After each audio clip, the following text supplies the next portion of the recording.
Assalamualaikum warahmatullahi wabarakatuh. Selamat pagi.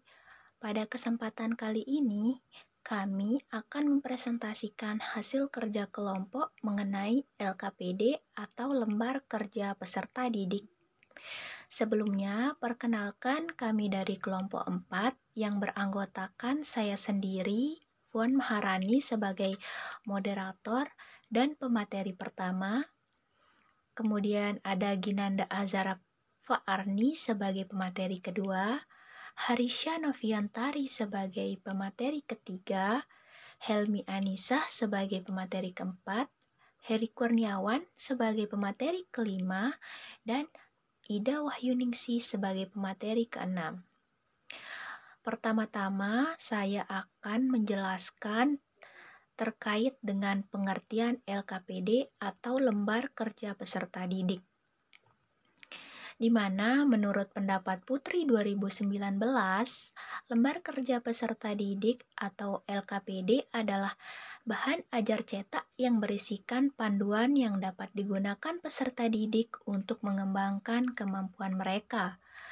Sedangkan menurut pendapat Prastowo 2012, LKPD atau Lembar Kerja Peserta Didik itu merupakan suatu bahan ajar cetak berupa lembar-lembar kertas yang berisi materi ringkasan dan petunjuk-petunjuk pelaksanaan tugas pembelajaran yang harus dikerjakan oleh peserta didik itu sendiri, di mana LKPD ini mengacu pada kompetensi dasar dan tujuan yang harus dicapai.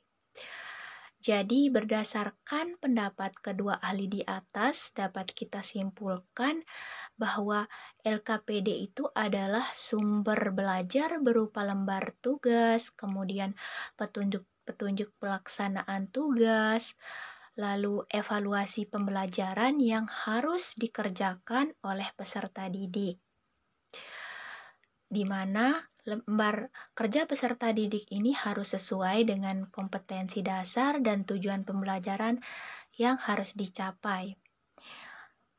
Baik, itu dia pengertian dari LKPD. Untuk materi selanjutnya mengenai manfaat LKPD akan dijelaskan oleh teman kelompok saya, Ginanda Azara Fa'arni. Dipersilahkan. Saya Ginanda Azara Fa'arni, NIM E1E019131. Jadi pada kesempatan kali ini saya akan menjelaskan tentang manfaat LKPD. Saya akan menjelaskan manfaat LKPD menurut Umbaryati tahun 2016. Menurut Umbaryati terdapat 5 manfaat dari LKPD.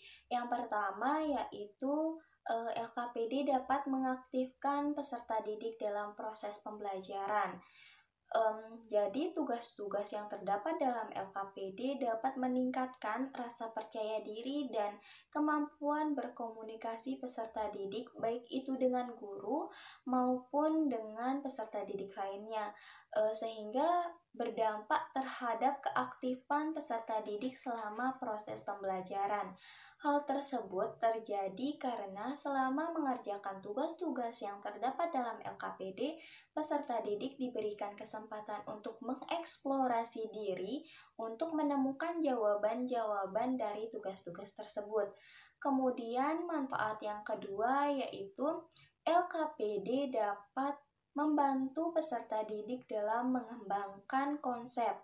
Jadi melalui kegiatan pembelajaran yang sistematis dengan menggunakan LKPD, peserta didik dapat menambah informasi tentang konsep yang sedang dipelajari, sehingga membantu peserta didik untuk mengembangkan konsep dari materi yang sedang dipelajari tersebut.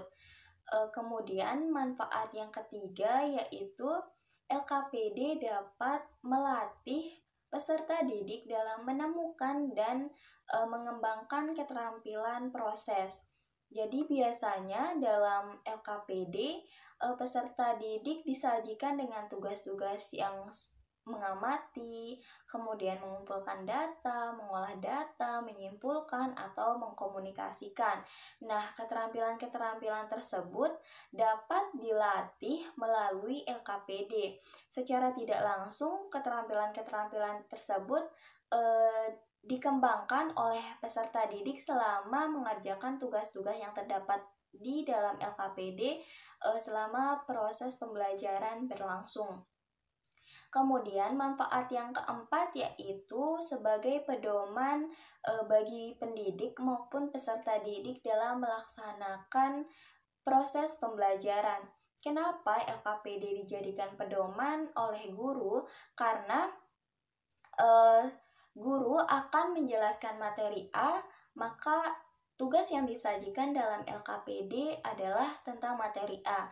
Tidak mungkin guru akan menyajikan tugas tentang materi B sedangkan yang diajarkan adalah materi A.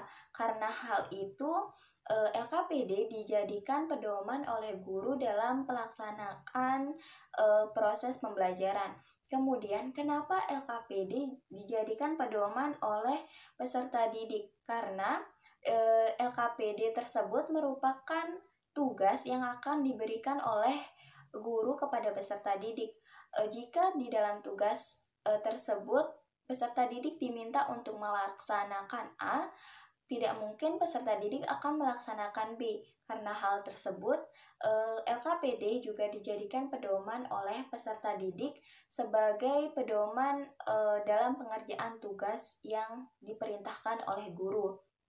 Kemudian manfaat yang kelima yaitu sebagai penambah catatan materi yang sedang dipelajari oleh peserta didik selama proses pembelajaran.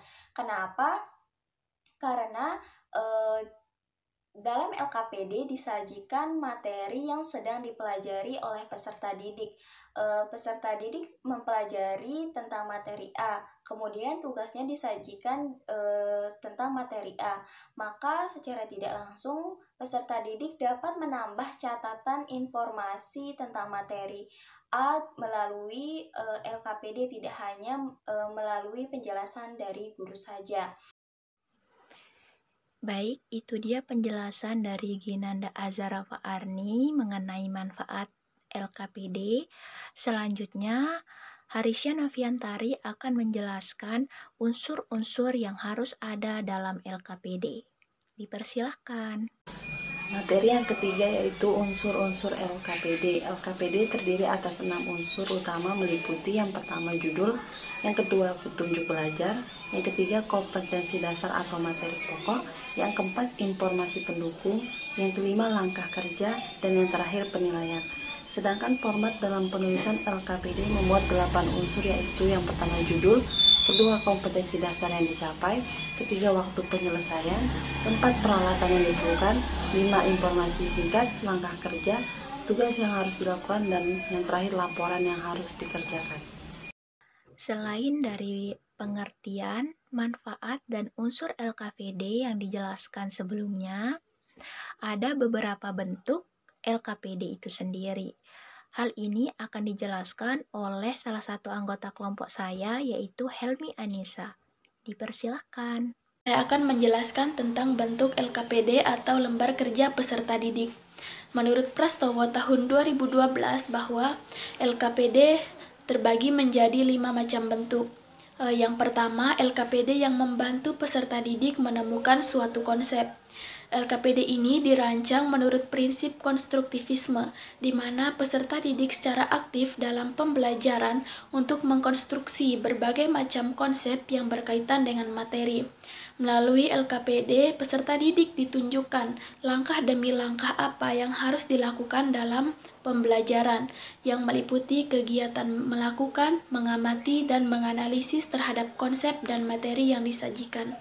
Kemudian LKPD yang kedua yaitu LKPD yang membantu peserta didik menerapkan dan mengintegrasikan berbagai konsep yang telah ditemukan.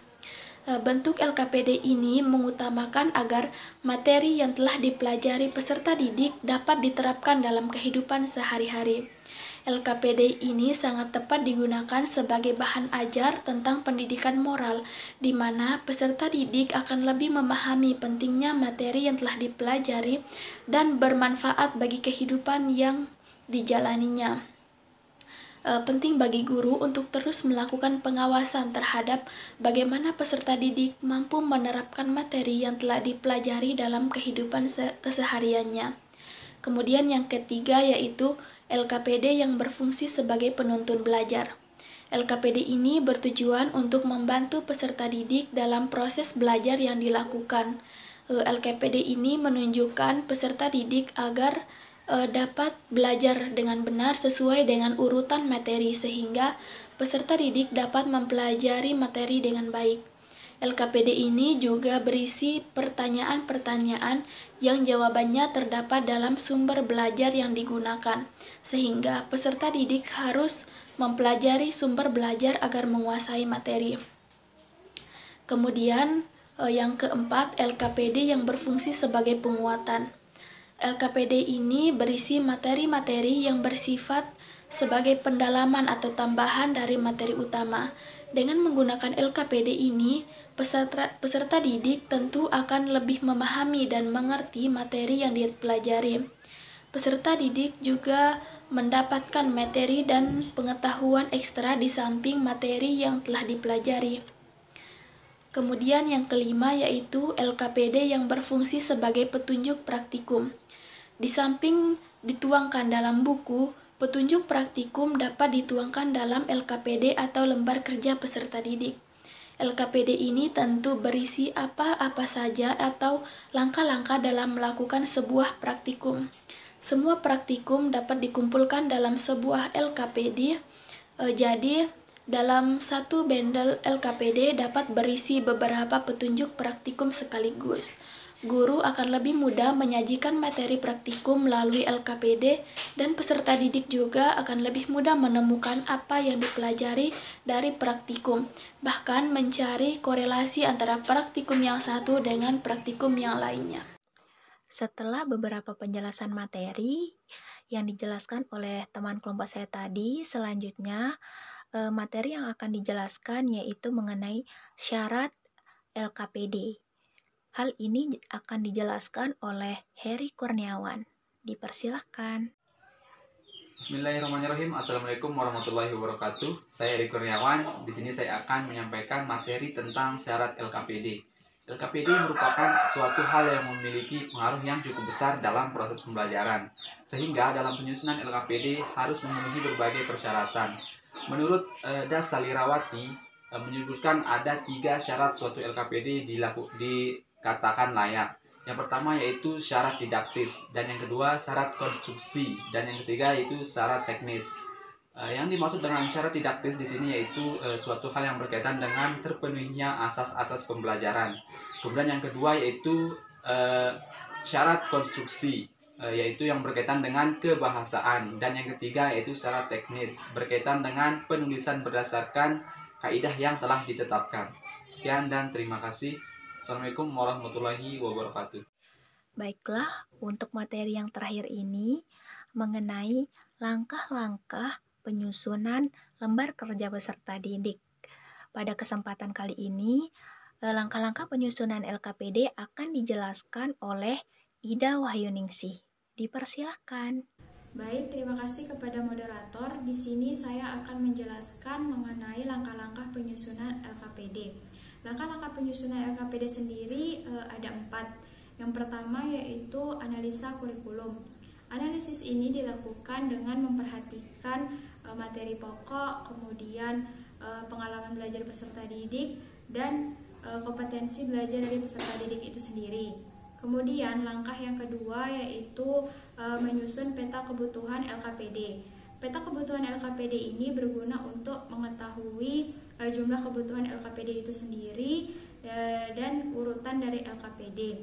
Kemudian langkah yang ketiga yaitu menentukan judul-judul LKPD, di mana judul-judul LKPD ini sendiri haruslah sesuai dengan kompetensi dasar, kemudian materi pokok, dan juga pengalaman belajar dari peserta didik itu sendiri. Kemudian langkah yang terakhir yaitu ada penulisan LKPD. Dalam menulis sebuah LKPD pun kita harus menempuh beberapa langkah.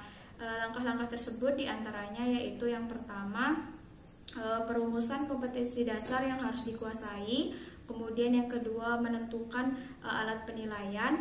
Yang ketiga yaitu menyusun materi dari berbagai sumber. Dan yang keempat yaitu memperhatikan struktur LKPD yang meliputi judul, kemudian ada petunjuk belajar, kemudian ada kompetensi yang dicapai, kemudian ada informasi pendukung, kemudian ada tugas dan langkah-langkah kerja, serta yang terakhir yaitu ada penilaian. Demikian dari saya, terima kasih, saya kembalikan kepada moderator. Berdasarkan pada penjelasan-penjelasan saya dan teman-teman kelompok saya mengenai pengertian, manfaat, unsur, bentuk, syarat, dan langkah-langkah penyusunan LKPD, berikut akan kami lampirkan contoh dari LKPD.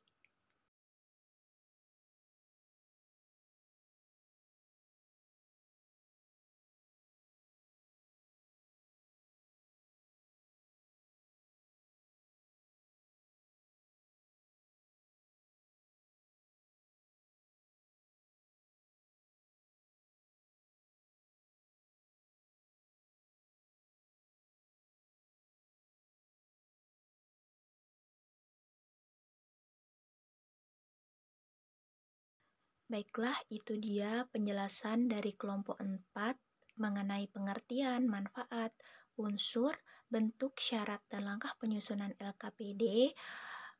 Semoga apa yang kami sampaikan ini bisa bermanfaat untuk kita semua.